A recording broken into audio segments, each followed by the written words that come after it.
Welcome, and today I'm interviewing my friend and coach, Nicole Hewitt Donaldson. Nicole is a transformational coach helping entrepreneurs and change makers achieve mindset mastery. And we've been working together for a few years, and she has a very colourful and interesting home life alongside her very interesting business. So I was really excited to interview her. Welcome, Nicole, and thanks for joining us. Thanks so much, Laura. It's lovely to be here.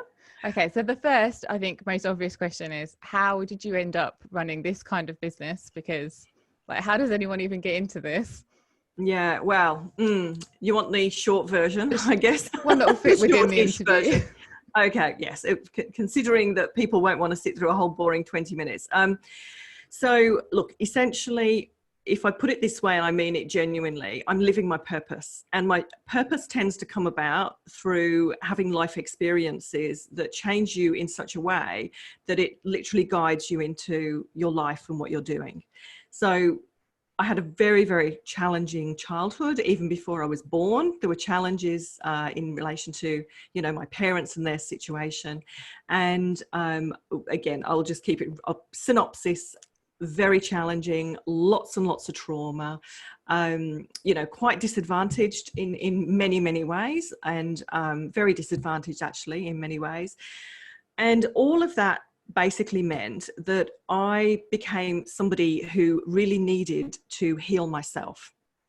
And when I say heal myself, I'm saying that very broadly, but I had to go and find things that helped me to basically get myself into a state where I could stay alive. I'm going to be really, really blunt, right? I'm very open and honest, and that doesn't worry me. And so there were lots of things I tried. I didn't have access to support, and we didn't have the finances to get me support. So I went down a very different route. But one of my first careers was being a nurse, and because I always felt like I wanted to be a carer, which again came from my childhood of, all these challenges. Then I became a teacher, and this isn't like back to back. I'm cutting out huge swathes of my life, but always everything I was doing was about helping people to be their best selves. Now, whether that was their healthy self, whether it was working with children to help them at that early stage of development, which I knew as it was a key foundation for every single human being, because my own had been so traumatic and dysfunctional, that I did all of those things. And there was always this sense of, it doesn't feel quite right. Like what I'm meant to be doing doesn't quite feel like this. It almost feels like this. And then sometime in the 90s, I heard about this thing called coaching. And it was just like a light bulb moment. It was like, oh my God, that is exactly what I feel I'm meant to be doing on the planet. Because I'd already done it for myself. I'd done a lot of healing. Plus also, I was the person that everyone came to with their challenges, whether it was in the family, whether it was friends. So, like my life had set me up to be that person that everybody went, oh, Nicole's got lots of experience just as a human being, nothing to do with professionally. And so once the penny dropped on this thing called coaching, and again, it was that's a broad term, but, I kind of got the picture in my head. That's it. That is exact. And I just knew in that moment, I absolutely knew that's what I was meant to be doing with my life. And what I find really interesting is you haven't just gone for like one area of coaching or trained in one particular specialism, but your toolkit is so broad. You're so knowledgeable about so you must have this deep hunger to just know, I want to know more and want to know more. Yeah. What's driving that? Why do you keep learning new ways of doing things? It's interesting, isn't it? So first of all, I'll mention values, and I'm talking about true values here, your core values that drive you. Every single human being has a hierarchy of them. Now, little did I know about these until 2011 when I met Dr. John Demartini, and that's the point at which he became my mentor. But there's something within us that drives us, and we've got this hierarchy of true values. And what one of my highest values is, I now know, is knowledge and learning. Now that stemmed from a perception of a void within myself, that I didn't know enough, that I was dumb, that I wasn't enough. Now again, if you knew sort of more about the backstory of life, understand that was a void in my life because I never felt smart enough. I never felt good enough. So I always wanted to have more information and everything else. Now, information is fantastic, but what I was also interested in, essentially, like more important than having information and knowledge, is having something that really brings about transformation. And so for me, I was ever seeking different ways to be able to help people to transform, because not everybody actually likes some tools. So some of my tools are very, very head-based, and some people find that really challenging, and some of them are a little softer. And so when you've got it's like having a different tool to open a door or to build a house. You wouldn't operate with just one tool. And I'm not saying anybody that does operate with just one tool isn't doing a fabulous job. They are. I just really like to be able to dance with my client in the moment, and I can draw on that toolkit very, very skillfully. And I think that is why I get such great results for clients, because I have that. But fundamentally, the reason that I wanted to learn more was because, first of all, I was always trying to find that other thing for myself. And then when I found things that really worked beautifully, I was like, I've got to qualify in this, because if I can change my own experiences of trauma and challenge and everything else, then I know I can bring this to the table for my clients. So I hope I've sort of painted a picture there of how broad that is. You have.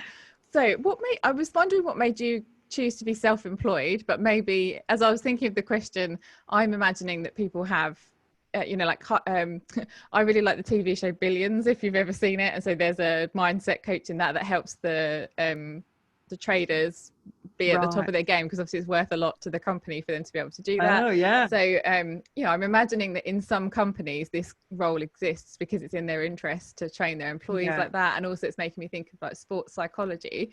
But I'm guessing maybe employment in this particular area is not really an option. There's not many opportunities for it. Yeah, I think there's a very traditional route that you can go down when you look at becoming sort of, that person within an organization. And I think there are people who do that and they do it exceptionally well. And I can understand why they like to do that. For me, that doesn't give me sufficient autonomy.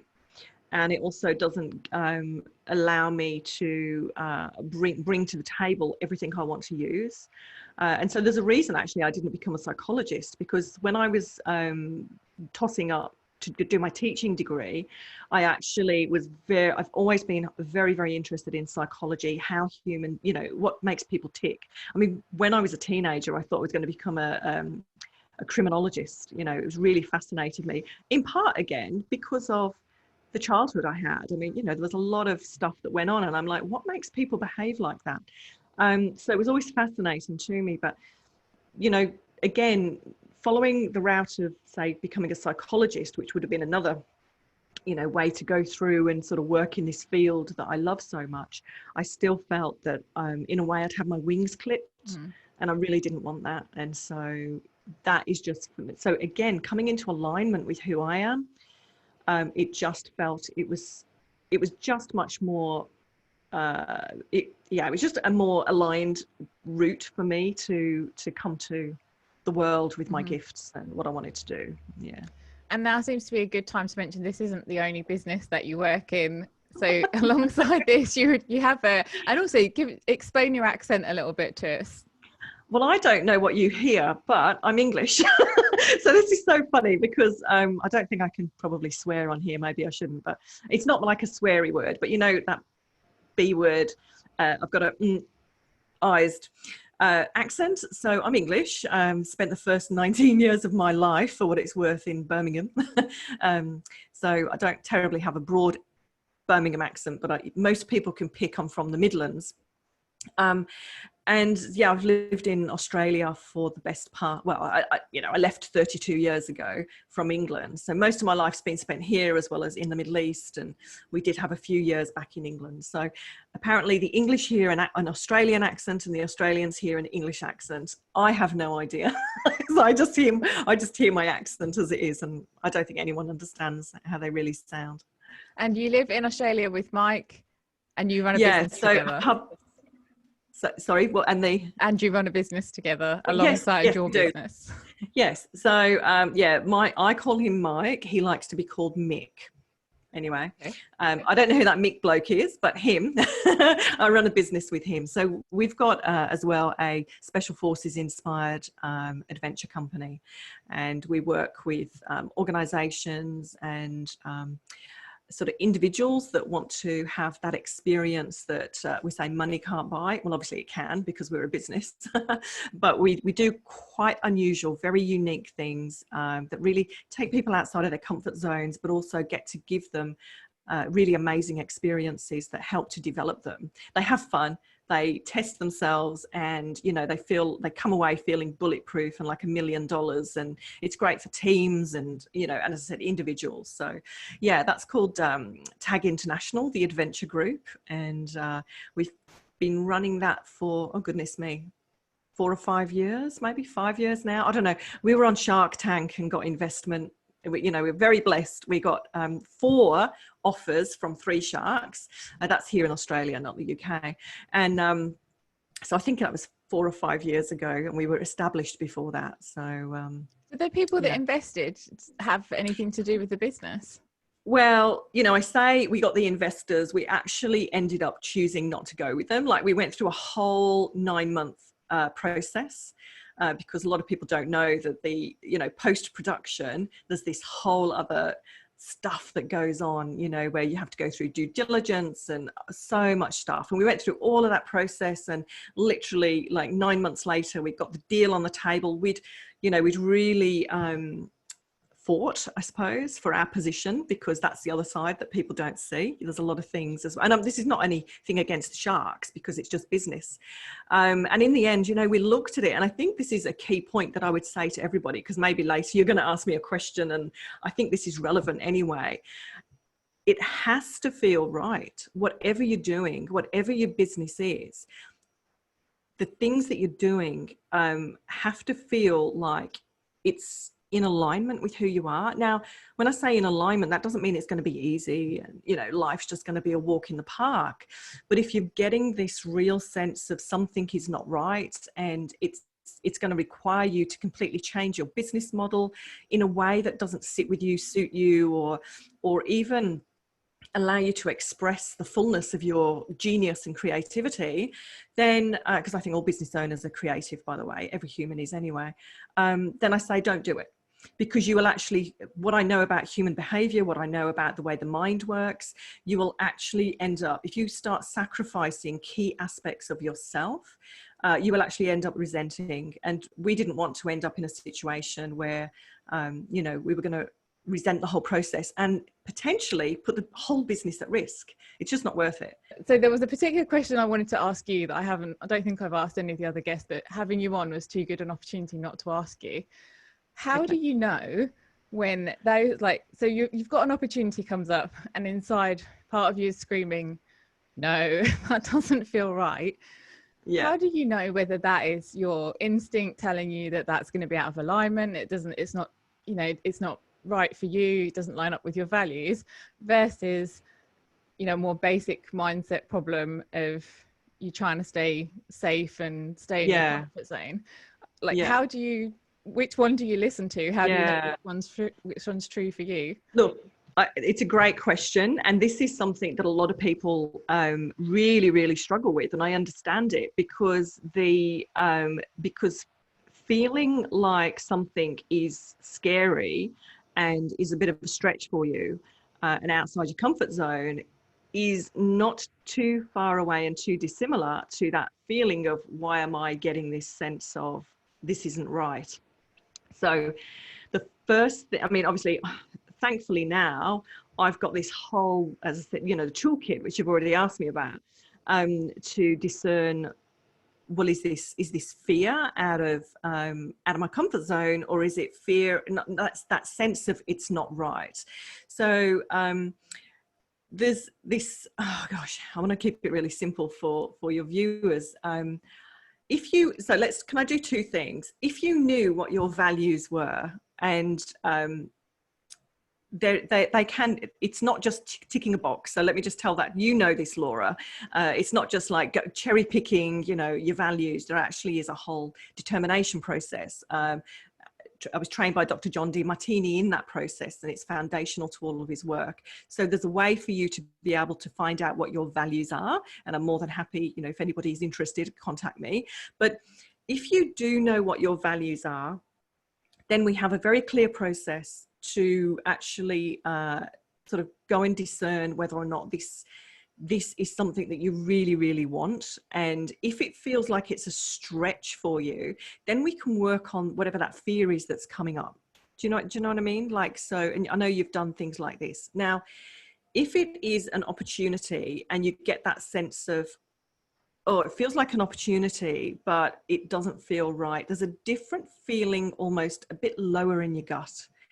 And now for some people that maybe they're not as in tune with their bodies as other people, they will feel very similar. And that's why it's so very hard to discern the two feelings. You know what I mean? It's like this really fine-tuned instrument.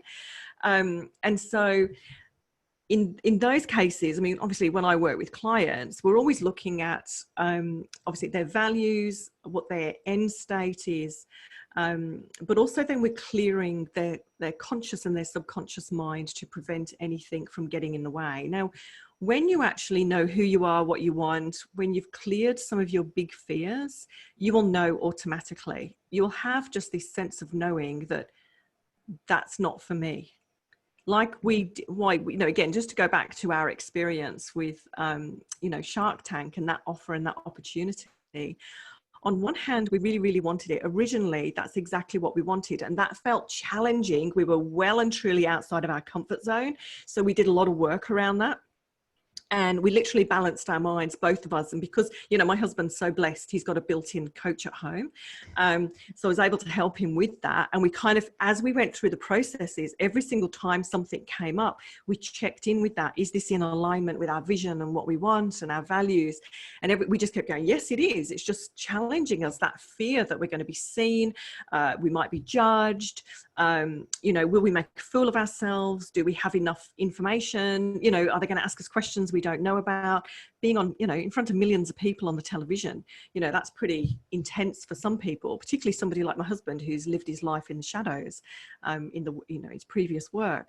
And so there's ways to work through that. And when you can do it quite quickly, when you know what you're doing, you get that sense of, yes, we still want it. But when you get that, so, you know, that's like a sick feeling, and it's like all of the no's, and it's a gut feeling. People talk, there's a difference between inspiration and getting that goosebump moment of feeling like, oh God, this is challenging and exciting and I want this, as opposed to the gut going, you know, get out of here, it's not for you. You know, we all have that. We have it. It's an innate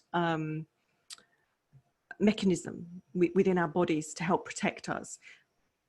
But it's fine tuning our system, which only comes about if you've done some work. It's interesting because, as you described, where it shows up differently in the body, that's probably the first time that I've realized that, yeah, I can feel it. So if it's something that's a bit scary but it's exciting and I want to do it, it's a tightness in the chest and kind of shallow breathing, heart goes really fast, very similar to like when you're waiting in line to go on a roller coaster where you've decided you want to do it. You want to do it. You've got like an hour to agonize over that decision until it's your turn to go on. Versus like, I had one very difficult business decision to make a few years ago where someone offered me a lot of money to go and work for them as their copywriter, but I would be like, you know, it was ghostwriting, so nobody would know that I was there, but it was more money than we needed. It was stability. And so on paper, it was just like, wow, what an amazing opportunity. I'm going to learn so much. This is great for us. And I had like, it was like the bottom of my stomach had gone, like just just this dropping feeling of dread. And like it was as if I knew something awful was going to happen, even though what I'd been told was a great opportunity. But that's the first time it's made me think, oh, actually, you can feel it in different places like that. It's up here when it's a stretch and it's exciting but scary. And it's definitely like a stomach feeling when it's dread and this is don't go there, this is a mistake. Yeah.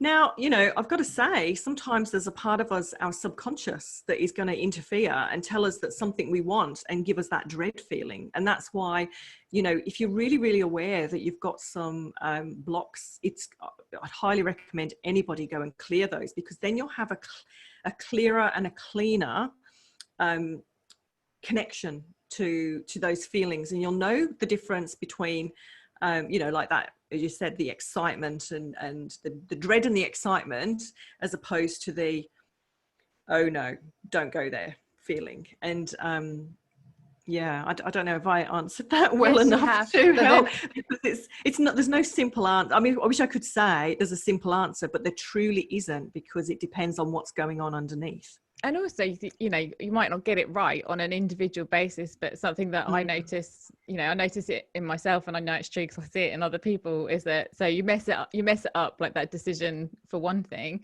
but then this pattern happens where something very similar will come up again, and then another similar, and I look, and I know we've talked, and I'll say, don't worry, there'll be 3. If I can't make sense of these first 2, then something else is going to happen that seems like a very similar situation, and it will give me a third attempt to understand what's going on there. So our patterns are persistent, and they'll just keep showing up until we figure out like what's going on and what do we need to work on. And I mean, I don't know whether this is helpful as well to your viewers, but that feeling of the dread that really isn't in alignment, there is still a message in there for you, and there is still an opportunity to utilize that information to then go and have a transformation.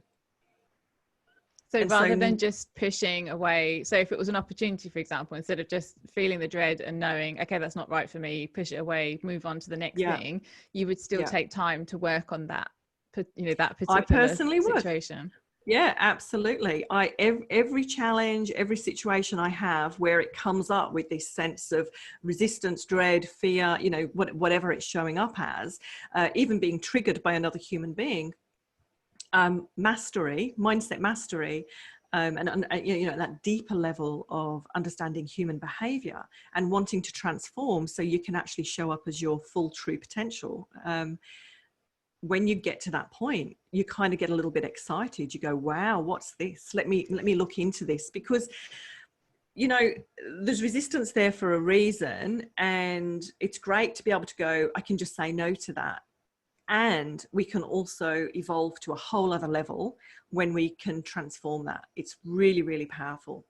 There's this whole thing about moving to a new quantum level. Otherwise, we tend to, like you said, there can be patterns. So that feeling may show up in something else later at another stage with a thing. And it's not as if you're ever going to get rid of your inner knowing saying to you, don't do that.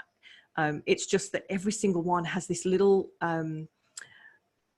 nuance to the information that allows you then to delve into it, clear it, and then allow you to open up to a whole new world. It doesn't mean you're going to want to go and take that opportunity still, but had you and I worked together at that point when you had that opportunity come up and you were kind of like, oh gosh, no, absolutely not.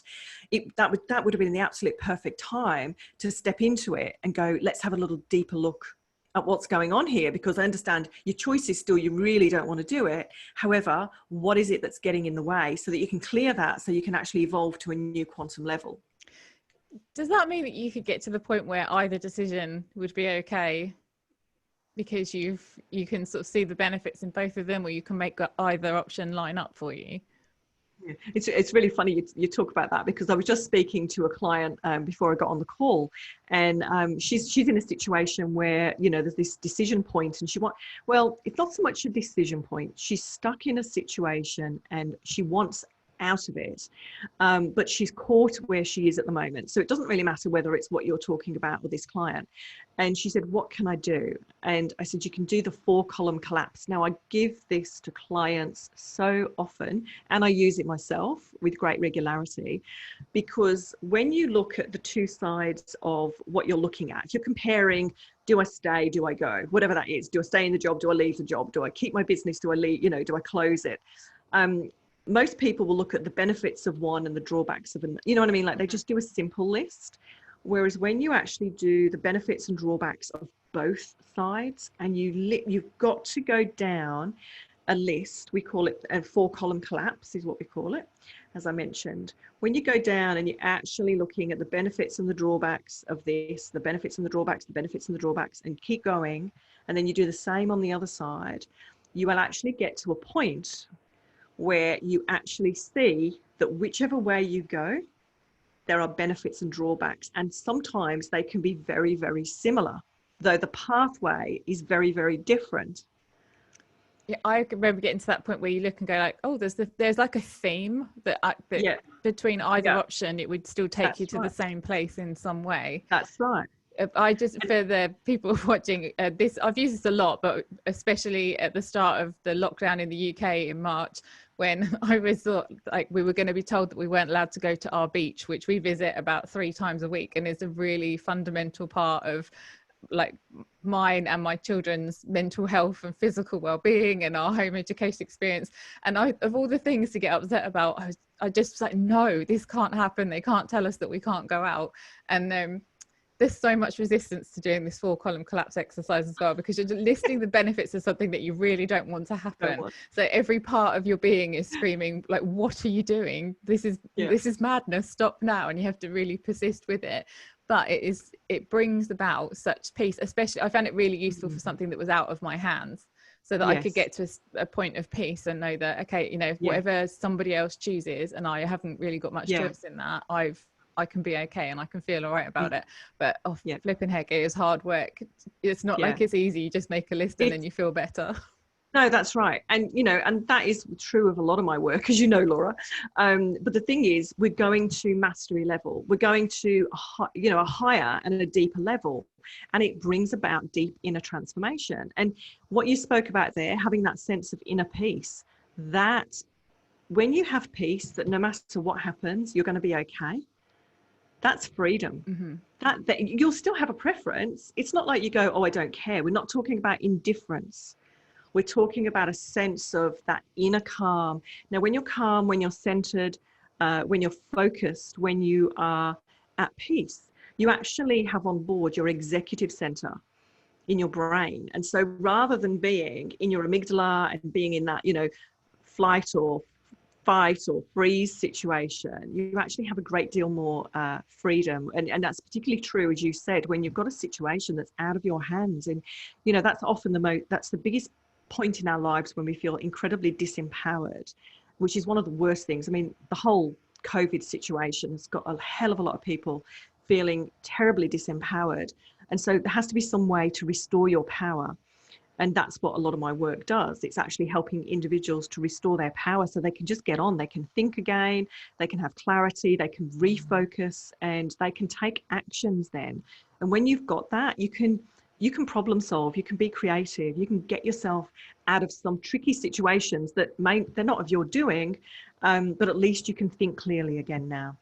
And the 4-column collapse, as I was thinking about, I felt like it feels like such a frivolous example to say that that's what I used it on, when I've used it myself on, you know, really traumatic things from the past. I remember using the exercise my mum had a cancer diagnosis about 12 years ago, and she's fit and well now, but doing that exercise with you of being okay with what happened then and how that impacted our lives and the effect that had on me, because I'd just become a mum at the time.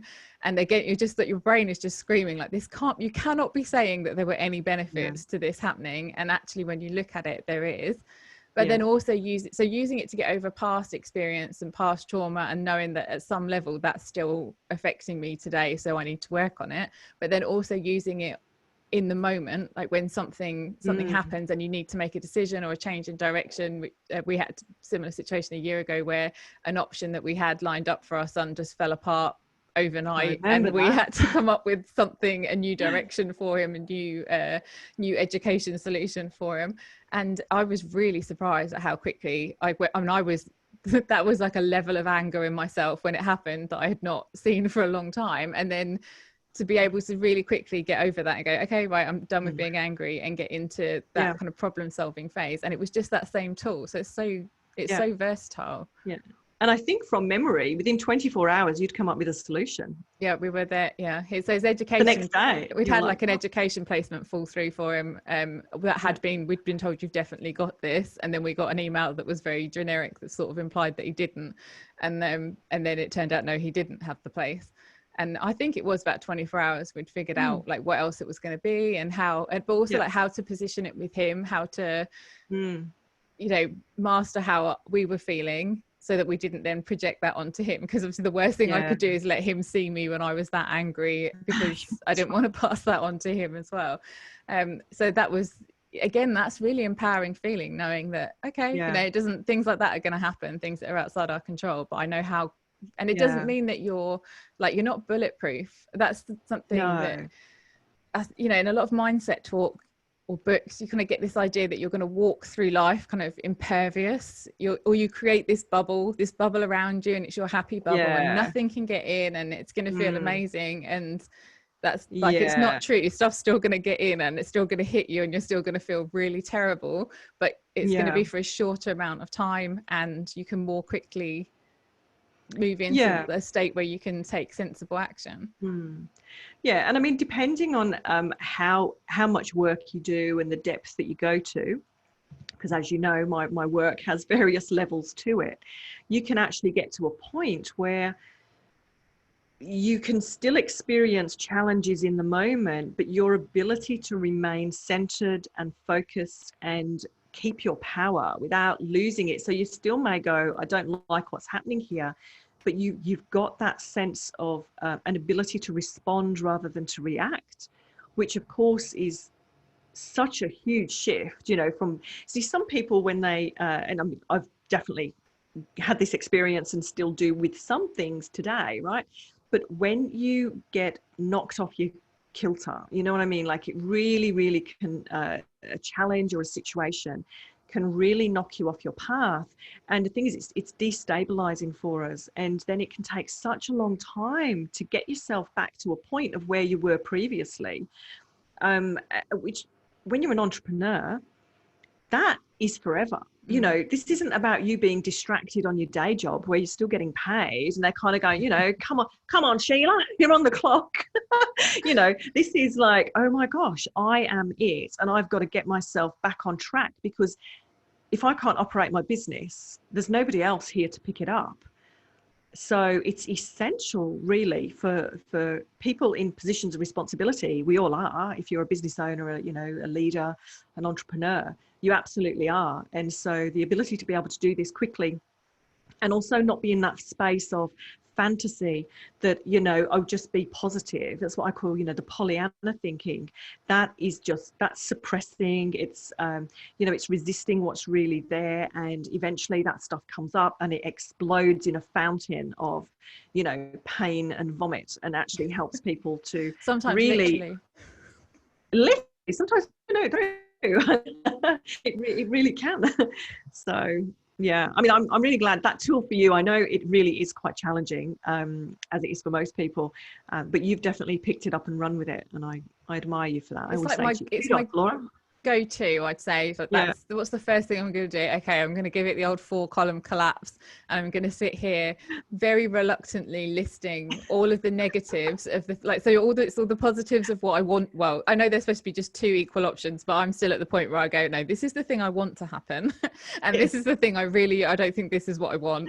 And then, you know, it's the benefits and drawbacks of both sides of those. And there's definitely, but often I find it much easier to think of the drawbacks of the thing I thought I wanted.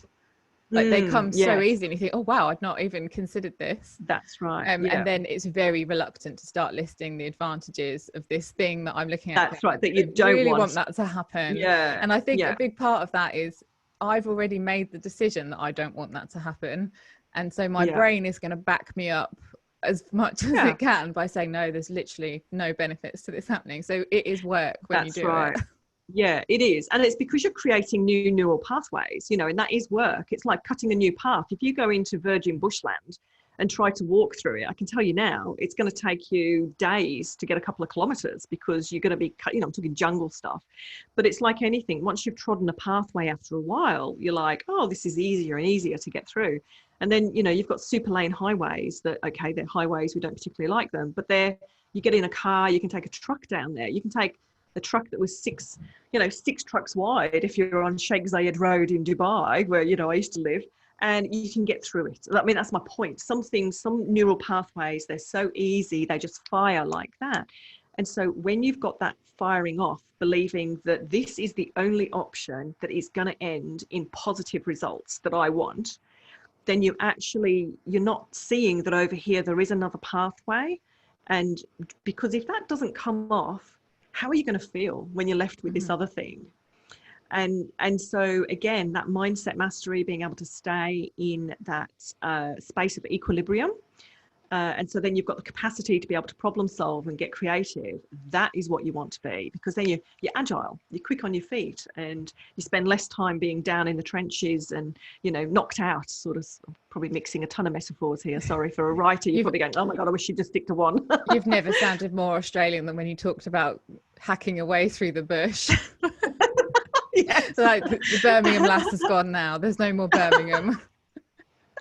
Well, yeah, when I think about the bush, I would love to say I was in a beautiful forest in England, but that has been a long time since I've been in a beautiful forest in England. Also, we're not into the hacking through things. If you're in a forest, you're definitely just picking out the most obvious path and go like, that'll do. That's good enough for me.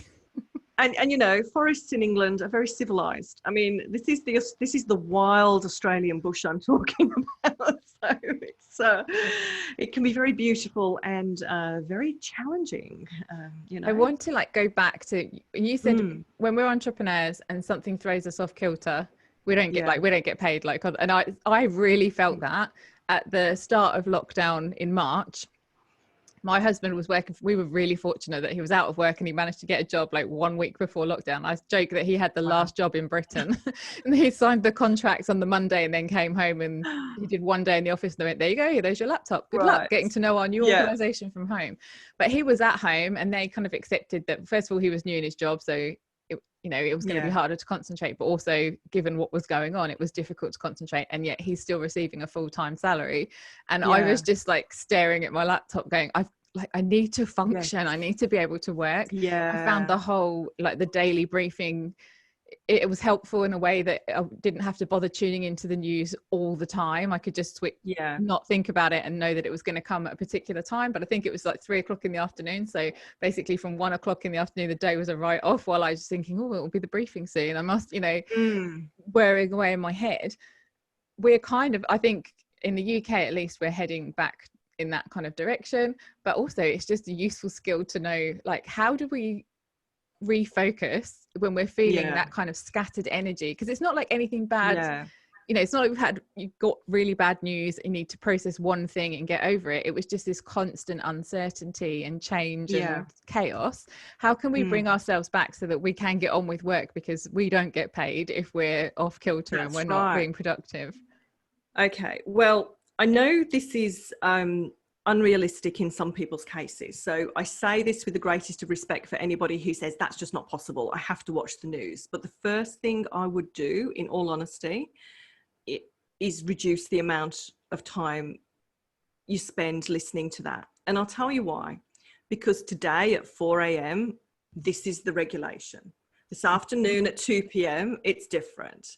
Then at 6 p.m, there's another update and it changes again. And then tomorrow it's different. And so what actually is happening is you're going on an emotional roller coaster and you have no capacity whatsoever to press pause, to, you are literally going on that emotional journey. And so your highs and lows are not day to day, they can be minute to minute sometimes. Now that is extremely destabilizing. So the more that you can reduce your exposure to that, if it's not absolutely essential. Now I know sometimes it is essential because you've got to get updates on whether your children can go to school tomorrow, or, there's all sorts of things that are real and you have to know and get information on. But plugging into something that takes you on an emotional roller coaster is going to take the power away from you in the first instance. Now, if you choose to continue to, you know, sort of hook in and get caught up. Now, you don't just have to be listening to the news. You can have a phone call from your mum or your auntie or your cousin or your friend. And, you know, the conversations are very much around the topic. And in some situations, you can't control your exposure to it. So you kind of go on that emotional roller coaster as well. Truly, in the minute, in the moment where you are, because what happens is when we start to get stressed, our breathing becomes really, really shallow. Our mouths become dry. We start to catastrophize. You know what I mean? Like we start to catch on with the images. Like we literally, the words and the pictures in our mind are starting to make us feel like it's all hopeless, helpless, and the world's coming, our world is coming to an end, or the world is coming to an end. Now, again, I'm not minimizing, because we have been severely impacted by this whole situation. And I've been there and I've done that. So the first thing I would do if you are caught in that moment and you're feeling anxious is to breathe really deeply and slowly and evenly. And that sounds like the most ridiculous thing, but it actually starts to regulate your nervous system, because what's happening as you go on this journey, your nervous system is becoming more and more affected, and you're deregulated, you're out of kilter. And then that affects your ability to think clearly, to be able to focus. So the more that you can really regulate, and your breath is the first place to start with that in the moment. Even later, keep making sure you're doing that deep breathing. Okay, it's really, really important. So that would be the first thing. The next thing I would do is I would look at, gosh, how difficult do you want this for me to tell people to be? I mean, if you can do a 4-column collapse, if something has come up in the news and it seems devastating to you, and it's going to impact you or something else, I would do a 4-column collapse. The other thing you could do is do some EFT. This is why I've got multiple tools, right? Because some people just can't. They can't even focus enough because they're so, you know, they're so affected. They're not able to sit down and think. They're triggered. So again, they need to calm down their nervous system. So I would do some EFT. And Laura, you've done some of that with me, I know, and I think you still use it as a tool from time to time. Yeah, I finding it, I use that less. It doesn't seem to be like the go-to, but I can actually feel like I get sore. So if I'm stressed, I get sore on the top of my scalp, and so then it kind of logic seems to me like, oh, okay, well that's, you know, it feels like there needs to be some kind of release there anyway. So it makes sense to do the EFT, because it's just literally going to make me feel physically better, as well as kind of shift the energy around it. I think I can see that in the scenario I just described, that would be really helpful, because what was really difficult was you couldn't do a 4-column collapse, because it's not even like we're going, oh, this might happen or that might happen. It was like no idea what's going to happen. And then, but at the same time, I can see the huge benefit of us having, if we can run our businesses in this environment of kind of chaos, and we have no idea what's going to happen. And we've had that, like collectively, that feeling of totally losing focus. And also, and then at the same, because it's happening to everyone, we couldn't just, you know, when something happens just to you, your friends can pull you through it. But when it's happening to everyone, you've got to learn how to deal with this yourself, because the ones that you would normally turn to, they're out of the game as well. They need the help just as much as you do. So I can see, like, once we've weathered this, how much more powerful we're going to be the other side of it as business owners, because we'll look back and go, if we could survive that, then it's fine. We can survive anything. That's right. Everything. Yeah, that can be really helpful. Now, the other thing is, and I will say, just to add on to that, is check in, like, you know, as you said, if you're feeling this destabilization and everything, check in with what actually you are truly feeling. What is it you're perceiving in that moment? Now, again, this is mastery level, and everybody can do this. It just takes some effort, right? And some, you know, you want to really get to know what you're feeling. So, for example, say you're watching something and it leads you to feeling like you have no control, and that's certainly come up a hell of a lot for people in this. In that moment, yes, you have no control over this, you have no control over what the government is saying and what's going to come in. Then have a look, where do you have control? And this is what you want to stack up, because there's an imbalance in your mind where you're perceiving you're losing more and more of your freedom, or more and more of your control, or whatever it is. You need to understand what you're perceiving in that moment. But then you want to go and find, where do you have it? So if you're perceiving you're losing freedoms, go and have a look where you still have freedom. And literally, so you can have, again, it's a pen and paper exercise. You would look to everything. Okay, I have freedom over the food I eat. I have freedom what time I get up in the morning. I have freedom when I wash my hair. I mean, it sounds like really, really trite things, but start there. Start really, really small. And what happens is gradually, you know, these neural pathways begin to go up, grow out, and they're going like, oh, and look over here, you've got freedom here too, and freedom there, or, you know, control, whatever your perception is that you perceive what you're missing. Go and find where you still have it, because you never you never lose everything in totality. You always have something. You know, even Nelson Mandela kept how many 32 years in isolation, solitary confinement. He said he was free. He felt free because nobody. So you tell him like, yeah, they took away that. It's like, well, he didn't take away his freedom. It was inside of him. Yes, we know they physically did. He didn't even deny that, but he was balancing out his perception of that experience, which was why he was actually such a well man when he got out. And that's the difference between becoming so broken that something destroys you, or actually saying, this is terrible, this is really affecting me, but how can I restore my power? And there's always a way to gather back some power. And, you know, that's a few tips. You know, obviously it's quick tips. It's like that for me, being self-employed or having my own business, that has been the best gift, is that I've had to do this stuff. Like I think I could have got away with having a nice career. I mean, I know the mindset would have been important, but it's just not as absolutely essential as it is now. I have to learn that stuff to be able to make my business work. Yeah. And for me to be able to function in my business, because I found, you know, running a business, there's so much that challenges my mental health. You know, you don't show up and get paid every day, for starters. Like you have, you know, if you have an off day, you're not going to make any money, you don't get paid. So there's already that pressure. You don't have a lovely boss that tells you all the time, great job, thanks for showing up today, I really appreciate it. And your 6 monthly reviews and your pay rises and your sick leave and your superannuation and all of those things. So if, you know, it can feel a lot of the time like you're, you know, am I doing enough? And so the flip side of that is, to be able to survive this, I've had to learn all of these tools and techniques that you teach me, but then they work for the rest of my life, like for the rest of my life, but also in all other areas of my life. And to some extent, on a very basic level, I'm starting to pass them on to my children as well. Although I have to, then they don't understand that that's not how everybody, that's not everybody is equipped in this way. So when they see someone get very upset or angry, they're like, they don't understand that. But it's been like, for me, that's been one of the biggest gifts about being self-employed, is that the things that you have to learn and the skills you have to adopt that you just can't get away with not knowing is so much more rewarding than just the freedom that I have to be my own boss.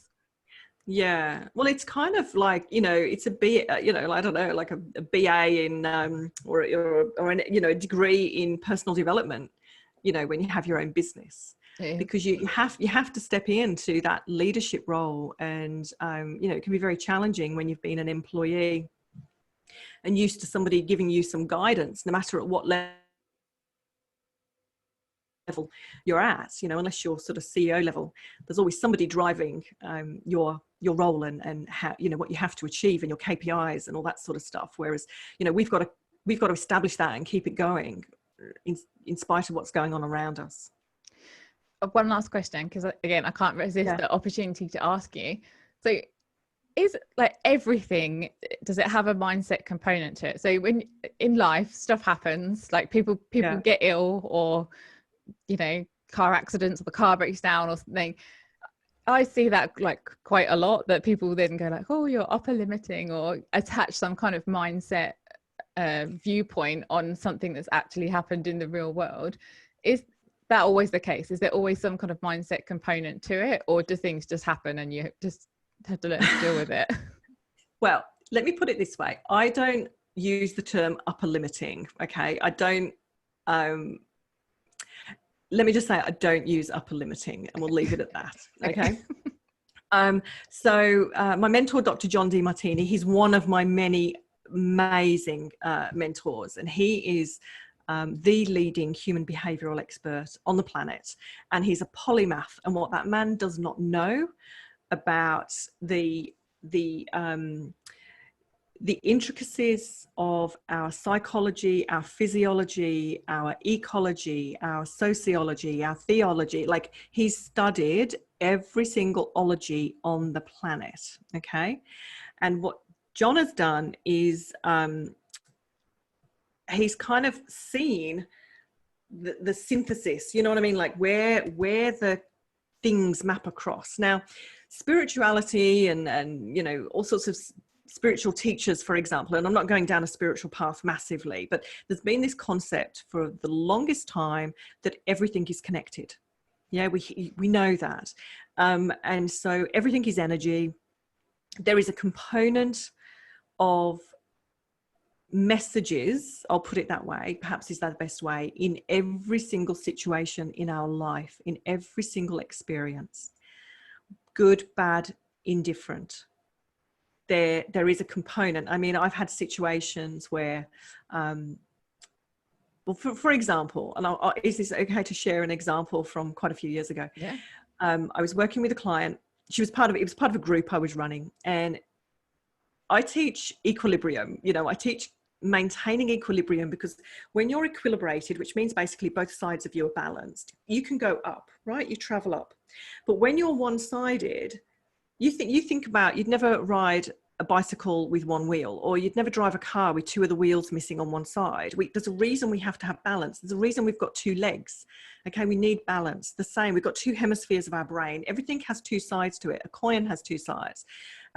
You know, cells and chemicals, there's positive and negative ions, right? Everything has both positive and negative. Now, some people are very, very addicted to one-sidedness, which means, and generally, of course, they're going to be addicted to positivity. And so there's a lot going on with the positivity movement around the planet. And the problem with that is it's actually destabilizing people. So this client was particularly addicted to positivity, and she, yeah, I won't go too much into her history, but she'd already had some experiences in her life that demonstrated to me, because of what I know, that because of her addiction to one-sidedness, it was causing an impact in her life. Anyway, she was leaving my group session, and I said to her, please equilibrate your mind before you leave, because she just found out she got a book deal. She's very, very excited. It wasn't gratitude in that moment. I'm not saying don't be grateful, don't feel like, oh my gosh, this is amazing. That's a centered feeling. She was elated, excited. This is fantastic. This is everything I've ever wanted. My whole life is going to be wonderful now. So really, really one-sided. Like when you extrapolate it into the future of like, all my problems are solved, and this is going to make me so much money. And definitely. And I could tell by her language and her behavior that she was out of balance. She wasn't in equilibrium. And what I said to her was, please equilibrate your mind before you leave here, because I'm very concerned. You're about to get on a highway. Like, I mean, that took a little while to get to that conversation, because she actually said to me, oh, Nicole, you're always trying to, you know, pull me down. You're such a party pooper. I said, no, I'm genuinely not. I said, be grateful. Have it sitting in your heart with enormous gratitude, because gratitude is one of the greatest things that we can have, you know, whatever situation. I do not. She got in a car and she was not happy with me. 30 minutes later, she messaged me and said, my engine blew up on the motorway. Now, some people would say, oh, that's ridiculous. That's just, you know, an interesting coincidence. It's just, I seem to see a heck of a lot of coincidences like that when I see people who are out of balance. We impact energy. There are people who, you know, with their energy, it can affect lighting, it can affect electricity. We see that all the time. And it's because we are energy beings as well as physical beings. You know, we have all of that within us. Every single cell, there is more space than there is actually material that, you know, so, you know, it's proven, it's known. And because of quantum entanglement, and if you want to go and have a research on all about quantum entanglement, it's absolutely amazing and fascinating. You know, we impact the world around us, and we are impacted by the world around us.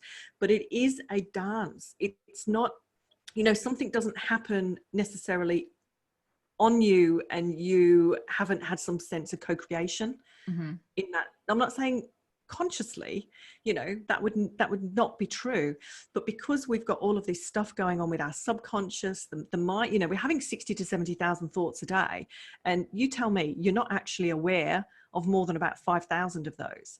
So there's a lot of other stuff going on, and all of that communication is having an impact on our energy and how we're truly showing up. So in all honesty, whenever I see anybody having a challenge, I absolutely can help them, you know, I'm always to pinpoint what's going on within them. And when they change the internal, it's amazing how many external situations change. But it sounds so complicated that it's not as simple as, if I just feel like calm and okay all the time, nothing bad will ever, nothing challenging will ever come up in my life. Like, I'll just have everything that I've ever wanted. It's more that you can observe it and then what? Yeah. What was that? No, that was like, because I'm thinking about, you know, that's what we call a fantasy. Yeah. And the problem is, it wasn't you, sorry, it's just that whole concept, because this is what is being taught. And unfortunately, we are seeing a rise in the rates of depression. Because guess what? There are people out there who've gone, I've done everything. I've tried to be positive. I've thought all the good thoughts. I get out of bed. I do this, that, and the other. And I'm just being really, really positive. And they are, again, it's that out of balance situation. If I use this pen, you know, they're literally caught up. They're only focusing on this. But there's this whole other side, which is the negative aspect, which needs to be addressed. And it's like, if this was a magnet and this was the positive pole and that's the negative, and people say, but I only want the positive in life. Well, if I do that and I get rid of that negative end, have I now got rid of the negative pole of if I cut that in half and I get rid of that halfway point, have I now got rid of that half of the negative end, the magnetic end that's negative? No. And on a magnet, that's exactly what happens, isn't it? You could just keep making the magnet smaller and smaller. That's right. Because now this bit here, this is negative and that's positive, right? Yeah. And so, but this is the thing, when you understand the science, the true science of things, we cannot be one-sided, because it has both a positive and a negative. And so mindset mastery is actually about recognizing and understanding that both sides exist, bringing them into balance within ourselves, so that we actually have the greatest level of freedom to be able to go and bring to the world whatever we want to do, to have great relationships, to make more money. You will have challenges. It will knock you. You know, some of them will make you, the challenges will tip you, and then you bring it in. You go, okay, balance the mind and get on again. You will have things that happen that make you incredibly elated. And then you go, oh, hang on, out of kilter, bring myself down a bit. Because this is where we see people having accidents, not just like my client. You know, people trip over things, they break their ankle, they were on a high. I mean, best day of my life, and then, oh God, you know, I tripped over and broke both my arms because I put my hands out. You hear these stories all the time, because you're not in an equilibrated state, which means that you're actually out of balance in your mind, and therefore you're focusing on something else other than seeing that both sides exist. And that doesn't mean you're being a party pooper. Nicole is not being a party pooper. You actually get to embrace more of life, you know. I can feel that energy, like it's like a fizzy energy when it's not, I don't know, it's hard to explain, but like a fizzy, you know, in a fizzy bottle, either way, if it's elation or I never know how to say it, catastrophizing, it's that kind of fizzy feeling of like bubbling away and not stable. It feels uncomfortable. So I'm getting better at food, but only to the extent I think, oh, this feels a bit fizzy, and then I know like I need to we need to like calm this down a bit. We need to you know, for me it's like bringing it down and flattening it off a bit. But it's hard because I feel like for the first probably 5 years of having a business, sold this dream of, if you imagine it, it will come. If you're positive enough, it's on its way to you. And when anything happens that's not ideal, so we'll say challenging, there's almost like a sense of like a bit of shame attached to that you've attracted this into your life. Oh, for sure. You know, this shouldn't be you. If you'd sorted out your mindset, this shouldn't be happening. If you were thinking all the happy positive thoughts, this wouldn't be happening. And so then you're dealing with the thing happening that you didn't want to happen, shame and also the shame of it, and then yeah. like people who mean well telling you like that if you just changed the way you thought, this wouldn't be happening either. That's right. Yeah. I call BS on all of that, which is belief systems, of course. But, you know, there's a way for you to actually make quantum leaps and to get ahead faster, further, and have everything, not when I say have everything you want, that's in alignment. You know, I'm not talking about fantasy. You're going to have to do work. It's about taking action. But you know, that you're talking about that fizzy feeling that you get inside of you. For every single person, it will have its own feeling. And that's why it's so important to recognize what your signals are in your body, because it's giving you that feedback all the time. And so we can actually think about every single experience that we have, every interaction where we get triggered or elated as feedback. And when you look at that and you feed and you actually go, oh, let me feed this back into my system so I can equilibrate my mind, then you're like, you suddenly, as I said again, I keep repeating the same thing, but you are expanding out your ability to operate in the world, to operate in your business, to really move to an even higher level. But if you just keep going, think positively, you're suppressing the negatives, and eventually that will, it's like sweeping rubbish under a carpet. Eventually you're going to have something that trips you up. You know, it's not a way to solve that problem. You know, might work one day, that's okay. You've got people coming over and you haven't got time to get the vacuum out, you know, but you know, over a lifetime, it trips you up. It's not healthy. It's not healthy at all. That seems like a really good place to kind of lead on to how people can find out more about you, because I was thinking that's something people can do. Like we could this is what we can leave them with. You can actually just start paying attention to how you feel, and that would be the, you know, a manageable first step that you can take. Yeah. Just noticing in your body, what is your body telling you all throughout the day in response to certain triggers or conditions. And then like, do you suggest people like keep a journal on something like that, or what can they do with that information? You could, like, if you're a person that likes to explore a feeling, and if you can journal without getting caught up into a negative, I love journaling. However, I know that if I follow a journey of journaling and it takes me down a negative path, I know how to get myself out of it. Mm-hmm. You know, because not all journaling is positive. Again, we're not going to be Pollyanna about this and start saying, I've noticed this about myself, and oh, it makes me so uncomfortable, and then, you know, and this and this happened, and then you go delving deeper. If you delve deeper into something and you don't have a resource or a tool to help you feel better about yourself, it can make you feel a lot worse. So again, you know, this is why I've got so many tools, because for different people, things work differently at different times, not all the same. I think pay attention to how you're feeling, and then whatever the greatest gift I can give you today is, no matter how you're feeling. So if you're feeling alone, if you're feeling anxious, well, leave anxious off at a minute because that covers a whole multitude of things. If you're feeling alone, if you're feeling not good enough or whatever, flip it. In that moment, lean into that emotion and flip it, and go and find where you're connected. Where are all the connections? If you're feeling like you don't, I don't know, give me some examples, Laura. You know, it might be like a negative feeling, and it's like you feel a particular way and that you're looking for the evidence of, the reason we feel that way is because we think that there's a lack, like something's missing. So if we feel lonely, we feel like it's because connection is missing. Yeah. And you're saying, look for the evidence that that's not true. Like, look for the evidence that connection exists, and where can you find it's looking for the opposite. Yeah. And that's how I describe it to myself. It's like, look for the evidence, because how I feel is not, it's like I don't know, it's a bit like the weather. If you were outside and there was the sky was filled with clouds and the sun, or let's do it the other way around. You're outside and the sky is beautiful and clear and it's a lovely sunny day, but the moment you step outside and the cloud goes in front of the sun, it feels cold. And so you've lost that. There's no perspective. It's just in that moment, I feel cold. It's a cold day. This is, you know, this is the reality. But actually, if you look for the evidence around you, like everybody else is wearing t-shirt and shorts, everybody else is hung there washing out on the line, and the rest of the sky is bright blue, the evidence would suggest something opposite to the way that you feel. And so I try and, like, I know that my feelings are not a very good indicator of reality, but I use them to create my, so I'll feel a particular way. So for me, it's very real. And then I have to go, okay, look at the evidence.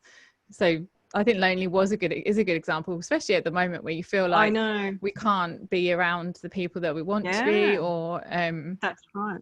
You know, with my Facebook memories keep coming up with all the fun things we used to do in our old lives. Yeah. I mean, I don't know if we're ever going to get to do that again, but we can look at the flip side of, okay, well, what is the evidence? And what's been useful for me in that as well is I start to think, actually, what are all the ways that I could be accessed? So I feel like I'm kept apart from my friends. We can't go off and have a good time, you know, do the things that we did last year. And then I realized, well, what can I do? And then I think there's loads of stuff that I could do and I'm not doing. So how can I, you know, I'm sort of blaming the situation and saying, oh, it's out of my hands. It's not fair. And then you look and think, actually, there's quite a big list here of stuff that I could get on with myself, even if the situation didn't change. So for me, it's about, I like to counteract the feeling with what is in the evidence pile. And I've talk about this, like, any chance I get. I have a folder of awesomeness on my computer. So, because the thing I most struggle with is, like, it's work and worrying about what people think about me, and am I adding value, and you know, are they just saying, I think, oh, they're just saying nice things to me, they don't really mean it.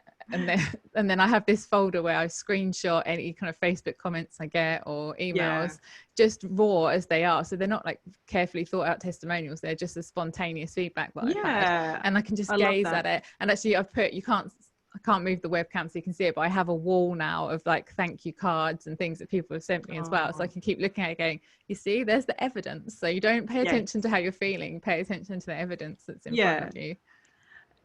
And, you know, not to minimize the way people are feeling, because, you know, I definitely don't want to do that, because I think that there can be that whole broad brush of, well, that's okay. Like, I can see that somebody told me 6 months ago that I'm really great, but I don't feel great today. So definitely love what you're saying, and go and have a look for where you are great today. So, you know, or where you are connected today, where you're, you know, where you're not alone. And, you know, sometimes it can be, you've got animals there, they want you, they're connected to you. You know, animals love to be around us if you've got pets. You know, there's lots of different ways that we can feel and be connected, and you can see where that connection is. The very fact, I mean, just very briefly, you know, my husband was in the military, and he'd be away for 9 months of every single year. And because of the type of role and the unit that he was in, there were many weeks of some of the separation where we had no contact, because it was before these things, right? And so I look today, now I don't minimize the fact that people feel the way they feel, but I remind them that they actually can still remain connected to many people. Although a lot of people, you know, criticize technology and you're always on your phone, it actually is a lifeline to a lot of people. And so, you know, we can connect. Yes, it's not the same as human touch. Like, there's something that is so precious and actually so needed. I mean, you know, I don't know if you remember, you were much younger than me, but, you know, back in Romania, a lot of the babies, the orphan babies, they were actually dying because they were put in cribs and they were never touched, and there was no medical reason for them dying, but actually, you know, sometime later they discovered it was because they weren't experiencing human touch. And I can remember when my grandmother got really old, and I used to massage her because I knew this information. You know, people as they get older, and I'm sorry, I'm not trying to make this a whole, you know, ageist thing, but as you get older, these people, they're lonely, you know, but we're the same. If you've been in isolation or lockdown and you live on your own, it can be very difficult not to have that physical human touch. So stay connected. The other thing I would highly recommend, just in case anybody is experiencing this, is honestly, massage yourself. I've given this to a client recently, And she was really, really seeking connection. She really needed physical connection, but she'd gone through a marriage breakdown. And I said, every morning you get up, you have your shower. I said, and then I want you to massage your body. And as you're massaging it in, just say to your hands and everything, thank you, hands. Thank you for what you do for me. I know it sounds really, really silly, but it's not. Within a couple of days, she felt so physically touched, and she was filling herself up. She was filling her own cup with that love and that touch. And yes, it's not the same, but I think we have to make use of whatever we've got in front of us whenever we can. And that's specifically just talking about, you know, because we mentioned aloneness. But no matter what the concept is, no matter what your perception is, if you're going into an emotional, if you are finding yourself triggered and tipping into an emotional state and perception, flip it. Don't just flip it and say, oh, I've got loads of people all around me, because you know that's BS. Actually go and find, where are you connected? Did 6 of your friends just actually message you? Were they thinking about you while you were feeling lonely? You know, go to and feel it. Don't just go, oh yeah, 6 people. Feel into it. Go, oh, Laura messaged me. She's thinking of me. That's really, really lovely.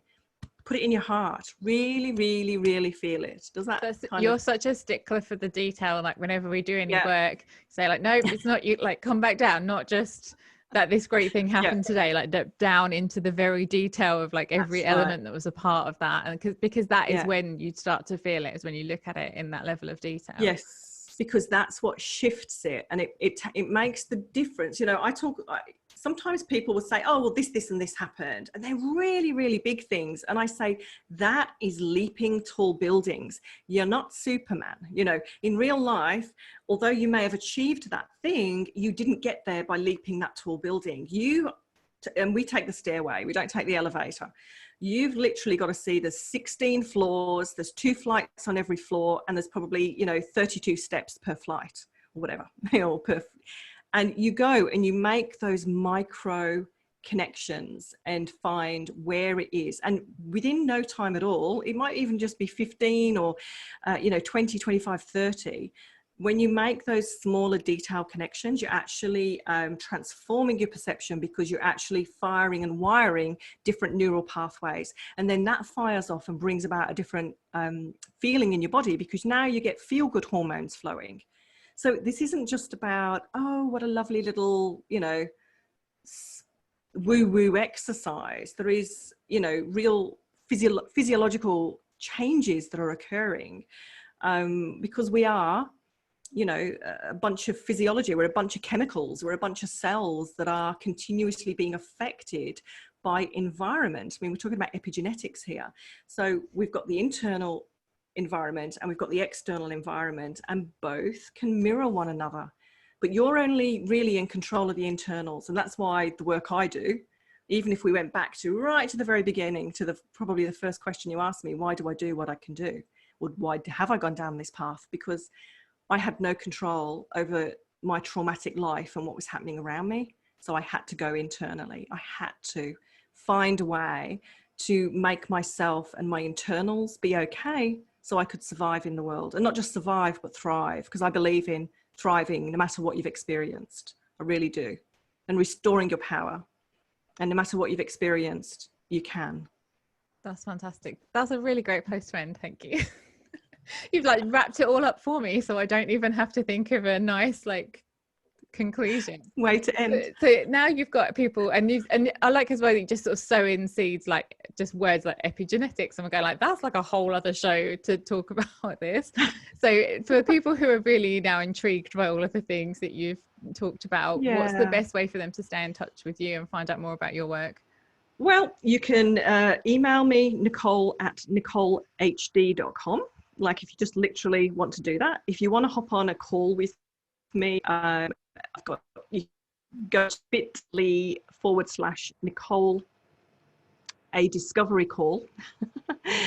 Can you see that there, Laura? Nicole. I know you sent it to me in chat, so I'll make sure. IA. Sorry, here's my eyesight. Nicole IA discovery call.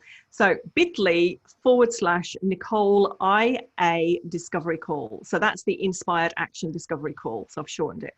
And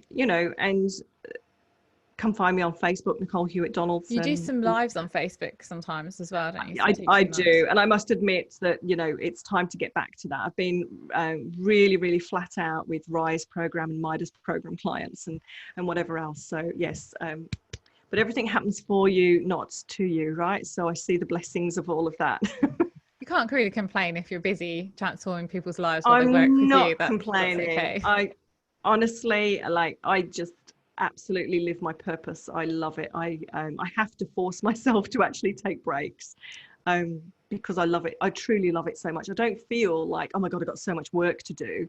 I just wish there were more hours in the day that I could help even more clients, because, you know, it's like, it's incredible and so fast. And you can't you can't give up any more sleep, because you never seem to be asleep. You're always online. No, whether I'm asleep daytime, nighttime in the UK, it's daytime all the time for you. Well, it does seem to be that way. Although, that's good. Sorry about that. I must say that I have been a lot better at practicing self-care and making sure that I take that time, because, you know, that is another thing that we can fall into, the myth of we've just got to work harder. And no, we need to work smarter. But honestly, the best thing you can do for yourself is the fastest and most rapid way for you to get external results is to do the internals at a very deep level. And positive thinking is lovely, but it's a bit like putting paint over rust on a vehicle and saying, oh, doesn't that look better? Yeah, for a while. And then the rust is going to come through. You've got to get in there and cut it out, fill it. Put in positive things that you know, true positive things you want, and then do that. And you'll, honestly, I'm not saying it's easy. The work is in that work, and then you'll find the pathway then becomes smoother. And then you get the next challenge, and then you just do the work again, and then you rise up and you do the next challenge. So you said we weren't going to tell people that there's just another challenge, and then there's another challenge. Oh. Well, let's not scare them. Oh, they're always, well, I don't want them to fall into the trap of thinking that, you know, you can just clear one thing and you'll never, ever, ever have to deal with anything ever again. I remember that, like, that dawning realization of like, oh, so this is forever. Like, this is not, I don't just fix this thing and then I feel better. You're just going to keep making there be more stuff to not fix, but to start off with, I felt like fix. And then after a while, I realized it's like the learning from, like, to explore, to investigate and to learn from, but it just then there's another one and then another one. Well, you know, the truth is that optimal growth occurs at the border of challenge and support, which is both, you know, that's the positive and the negative side again. So if you don't have any challenges in your life and you don't feel as if you're actually growing, you better get down on your knees and pray for a challenge, because it's actually that's going to help you to grow, because you're either green and growing, right, or you're ripe and rotting. So let's go green and growing and embrace those challenges, keep equilibrated. When we go out of equilibration, go, whoops, there I went again, and bring ourselves back in with some quality questions and some, you know, really effective processes. I love it. We didn't really talk about the same things that I've talked with other interviewees about, but this will be so helpful to, like, all of us who are on this. I don't want to call it a roller coaster, because it doesn't have to be. Can make it a bit calmer and just like a ascent. It doesn't have to be up and down all the time. But it is definitely a unique situation to be in when you run your own business, and often you're just surrounded by people that they have their own jobs, so they don't really understand what this is like. So okay, thank you very much for your time, Nicole. That was really helpful, and I'll put all the links so that people can go and find you. And if you know that sometimes people will be looking at your Facebook page, looking out for those lives, that it might encourage you to do a few more of them. It most definitely will. Message received. People, if you go on the page and you can't see a recent live, you could just leave a comment saying, oh, I'd really like to see one. I'd like to see more from Nicole. That's right. Okay. All right. I'll do it. Thank you very much. Thanks, Laura. It's been a pleasure. Thank you.